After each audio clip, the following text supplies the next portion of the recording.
IIT का data देखें तो मुश्किल बमुश्किल ओबीसी एससी एसटी माइनॉरिटी समेट के 15% पर आकर सिमट जाता है। तो जो आबादी इस देश में 15% है वो 85% संसाधनों पर अपना वर्चस्व रखती है, और जो आबादी 85% है उसको 15% में समेट दिया गया है। आरक्षण ब्रिटानिया का बिस्किट नहीं है कि 50-50 ही होगा। जब आबादी 63% है ओबीसी और ईबीसी की जोड़कर 80 करोड़ से ज्यादा, और 100 करोड़ से अधिक आबादी ओबीसी एससी एसटी माइनॉरिटी की है, तो ऐसा कौन सा कैप है जो किसी भी सीजन में उतरेगा नहीं? उस कैप को उतारने की शुरुआत भी संवैधानिक तरीके से की जानी चाहिए।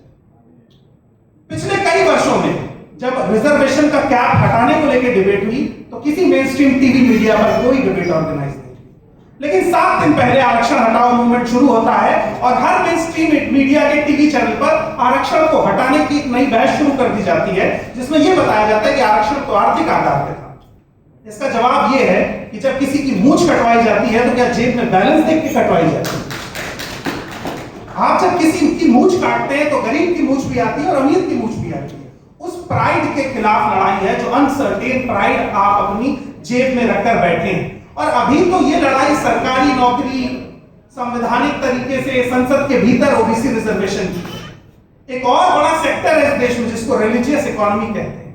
आप लोग दंग रह जाएंगे, 9 लाख करोड़ रुपए की इकोनॉमी है देश के टॉप 15 मंदिरों की, और 4000 किलो सोना है।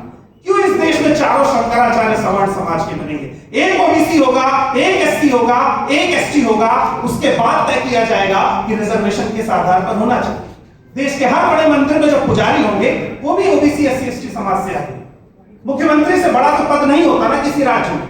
अखिलेश यादव के मंदिर जाने के बाद जब मंदिर धोया गया था तो वो आर्थिक आधार पर नहीं धोया गया था, उसके पीछे साजिश सामाजिक है। जब कथा पढ़ने वाले एक यादव को उत्तर प्रदेश में पीटा गया था तो आर्थिक आधार पर नहीं पीटा गया था। हमें और आपको इस बात को समझना पड़ेगा कि आरक्षण की लड़ाई अगर ओबीसी और एससी एसटी समाज के लिए है तो इसमें ब्राह्मण समाज को भी अपनी आहुति देनी होगी, क्योंकि समस्या की जड़ में वो रहे हैं। 2000 साल के शोषण के लिए अगर 50 साल माफी मांगनी पड़े तो भी माफी पूरी नहीं। और मैं इस मंच से इस बात की शुरुआत करता हूं, जैसे अमेरिका के भीतर काले लोगों ने गोरे लोगों के सामने सरेंडर नहीं किया तो गोरे लोगों ने उनके सामने घुटने पर बैठकर माफी मांगी।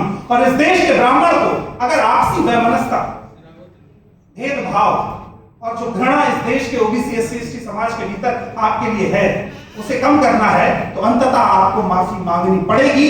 रिजर्वेशन सामाजिक उत्थान देगा, आपके बीच के भेदभाव को कम करने के लिए ऐसे तमाम लोगों को फ्रंट लाइन लाना पड़ेगा। बहुत बहुत शुक्रिया, धन्यवाद।